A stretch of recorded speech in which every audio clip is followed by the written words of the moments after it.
I knew something was wrong the second she said it. We were standing by the punch bowl, surrounded by laughter, the clinking of glasses, and music too loud for anyone to hear the truth in my wife's voice when she leaned closer to her friend and said, half laughing, "God, I wish I'd come alone. This would be way more fun." She didn't whisper it. She didn't care if I heard. For a second I stood frozen, cup halfway to my mouth, pretending I hadn't just heard my wife of 9 years make me sound like an anchor dragging behind her life raft of fun. But the way her friend smirked and gave me that look, the kind that says, "You poor thing," burned more than her words. I set the cup down, my hand trembling slightly. "You okay?" I asked her, trying to keep my voice even.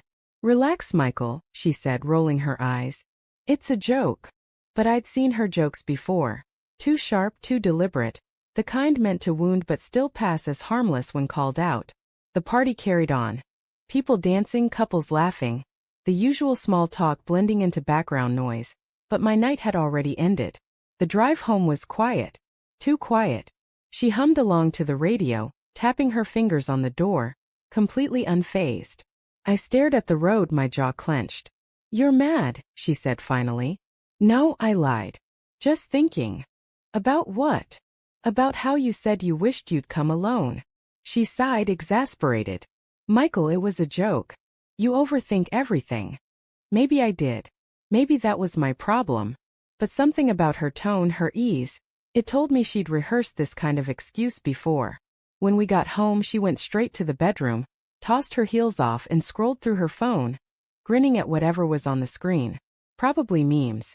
Or maybe text. I stood in the doorway, watching her laugh quietly at something I couldn't see, and for the first time in a long time, I felt like a guest in my own marriage. 2 weeks passed before I found the proof. It started with a name, Ethan. She mentioned him casually one night. "Oh, Ethan from work says we should all go hiking next weekend." I didn't think much of it. Until I noticed how her face lit up when she said his name. Then it was texts at odd hours. A new perfume. Extra care with her hair before leaving for late meetings. The signs were small, almost invisible, but once you start looking you can't stop. I told myself I was being paranoid, that I was reading too much into it, but deep down I knew. One night I asked, "You seeing someone else?" She froze just for a heartbeat, then scoffed. "Are you serious? Michael, that's pathetic." Her anger was quick, too quick. Defensive. "Then show me your phone," I said. Her eyes narrowed. "You don't trust me?" I didn't answer. She held my gaze for a long second, then grabbed her keys and stormed out. The door slammed so hard the picture frame above the couch rattled. She didn't come home that night.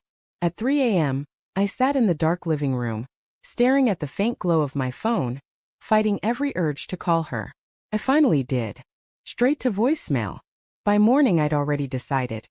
I needed the truth no matter how much it hurt. I called a private investigator.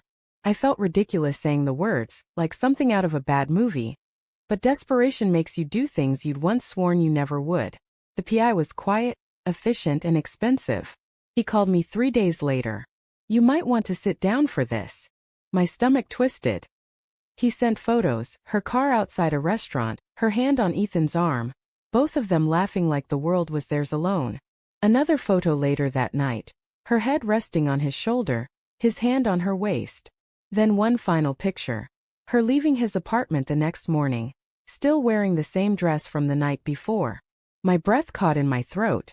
I'd known it, but knowing is different from seeing. I didn't confront her right away. For 3 days I lived a lie, pretending everything was fine. I made her coffee, kissed her cheek, listened to her talk about work. It was torture. But I needed time to decide how I wanted it to end. And then fate handed me the perfect moment. Her company was hosting another party, and she asked me to come. "Are you sure?" I asked, feigning reluctance. "I don't want to ruin your fun." She laughed, not catching the edge in my voice. "Oh, come on. Don't be dramatic." So I went. The venue was upscale. A rooftop with city lights twinkling below, music drifting through the cool air. People mingled, glasses clinked, and my wife floated from group to group, radiant and untouchable. Then I saw him, Ethan. Tall, confident, smiling like he owned the room. When their eyes met there was a flicker, something quick, intimate, undeniable. And in that moment everything fell into place. She wasn't even trying to hide it.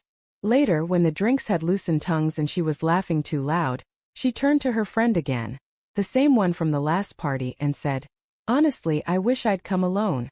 It'd be way more fun without my husband hovering." There it was again. That same cruel line. But this time I smiled. I leaned close to her ear and said quietly, "You know what, Emily? You're right." She blinked confused. "What?" "I'll grant your wish." Before she could respond, I set my glass down and walked away. Out of the party. Out of the building. Out of us. She didn't call that night. Not the next morning either. By the time she finally showed up at home, suitcase in hand, I'd already packed mine. "Where are you going?" she demanded, her voice cracking. "Giving you what you wanted," I said calmly. "Freedom. Space. Fun. Whatever you call it." Tears welled in her eyes. "Michael, it wasn't." "Don't." I held up a hand. "You made your choice. You just thought I'd never make mine." She tried to follow me to the door, pleading, promising, crying. But I'd already stopped listening. Because once you've seen the truth, you can't unsee it. That night, I checked into a small motel on the edge of town. I lay on the stiff mattress staring at the ceiling, numb. 9 years. Gone. It wasn't just the betrayal. It was the way she'd made me question my own sanity, my worth. I replayed every laugh, every kiss, every late-night whisper, trying to figure out when it all had started to rot. Maybe it had been years ago. Maybe I'd been clinging to a ghost long before she ever met Ethan. And yet, somewhere beneath all that anger and heartbreak, a strange sense of calm began to settle in. Because the truth, as brutal as it was, had finally set me free. A month later I filed for divorce.